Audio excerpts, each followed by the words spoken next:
Hi friends, welcome to my channel. இன்றைக்கி நம்ம grill chicken எப்படி பண்ணலான்னு பார்க்கலாம். வாங்க வீடியோக்குள்ளே போகலாம். ஃபர்ஸ்ட் 1 கிலோ சிக்கனை நல்லா க்ளீன் பண்ணி எடுத்து வச்சுருக்கேன். இந்த சிக்கனுக்கு தேவையான அளவு உப்பு சேர்த்துக்கலாம். 1 ஸ்பூன் வத்தத்தூள், அரை எலுமிச்சப்பழம் அதனுடைய சாறு அதையும் சேர்த்துட்டு எல்லா பக்கமும் படுற மாதிரி நல்லா கிளறி விட்டுட்டு 10 நிமிஷம் சிக்கனை நல்லா ஊற வச்சுக்கலாம். ஒரு பவுலில் 150 மில்லி தயிர் எடுத்துக்கலாம். அது கூடவே அரை எலுமிச்சப்பழம் அதனுடைய சாறையும் பிழிஞ்சிக்கலாம். 2 ஸ்பூன் வத்தத்தூள், இந்த தயிருக்கு தேவையான அளவு உப்பு, 2 ஸ்பூன் இஞ்சி பூண்டு பேஸ்ட்டு, 2 ஸ்பூன் சிக்கன் மசாலா எல்லாத்தையும் சேர்த்துட்டு நல்லா மிக்ஸ் பண்ணிக்கலாம். மிக்ஸ் பண்ணியாச்சு. இப்போ நம்ம 10 நிமிஷம் சிக்கன் நல்லா ஊறிடுச்சு. இப்போ மிக்ஸ் பண்ண மசாலாவை நம்ம சிக்கனில் ஆட் பண்ணி எல்லா பக்கமும் படுற மாதிரி நல்லா கிளறி விட்டுக்கலாம்.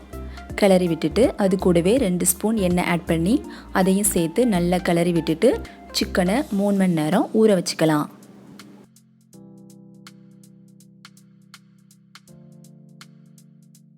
மூணு மணி நேரம் ஆயிடுச்சு. இப்போ பேனை நல்லா ஹீட் பண்ணிக்கலாம்.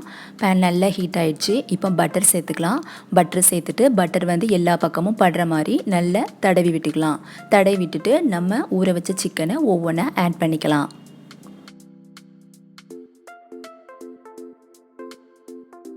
ஆட் பண்ணிவிட்டு அடுப்பை சிம்லே வச்சு 15 நிமிஷம் மூடி வச்சுக்கலாம்.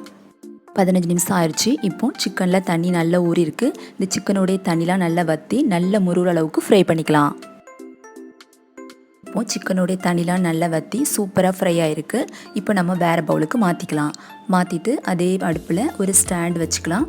வச்சுட்டு நம்ம ஃப்ரை பண்ண சிக்கனை ஒவ்வொன்றா எடுத்து வச்சுக்கலாம்.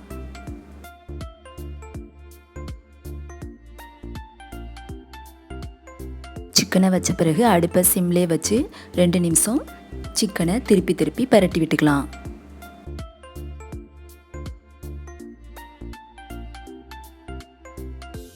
இப்போது சூப்பராக கிரில் சிக்கன் ரெடி ஆயிடுச்சு.